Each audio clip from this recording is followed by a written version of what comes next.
What's going on, guys? Back with our lovely trailer, answering questions about my horse isn't patient in the trailer, on the trailer, around the trailer. Guys, horses are like sharks. They're always moving a little. They're always meandering around. They're always eating your food, getting fatter. If you want them to stand quietly, it's a trained habit just like everything else. All of the horses that come here to Gascon Horsemanship get a minimum of an hour a day tied up, because whenever we get done with them, we wash them like they're a national champion show horse, and then we let them dry under fans, and they're gonna get a minimum of an hour. If we're coming around and we've washed the next horse and we finish riding the next horse an hour later, and he's dancing and pawing and doing all these things, he stays for another horse and another horse. You do that for a few days in a row, very quickly, they just get patient. There's nothing more patient than Amish horses and ranch horses.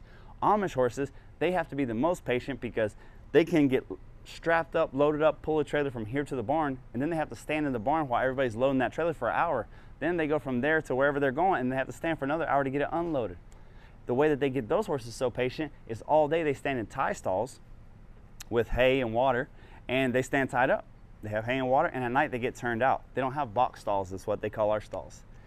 The other horses that are so patient are ranch horses. When a cowboy wakes up working the ranch in the morning, he puts on his long johns, he puts on his breeches, he puts a saddle on his horse, and he goes to work. Whenever he gets where he's going and he's not en route in travel, that horse is tied and waiting for him to go back to work. So those horses, you could run after a cow and stop, and they automatically go to sleep. And you think, wow, that's awesome. He turns on, turns off easy. It's because they spend so much time tied up that they don't exert energy by pawing or dancing around.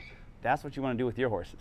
So if you have an issue with your horse pawing in the trailer or pawing tied to the trailer, patience. Tie them up in the shade, tie them to a patience post, tie them to a limb under a tree where they can hang out in the shade, tie them somewhere and give them a bag of hay.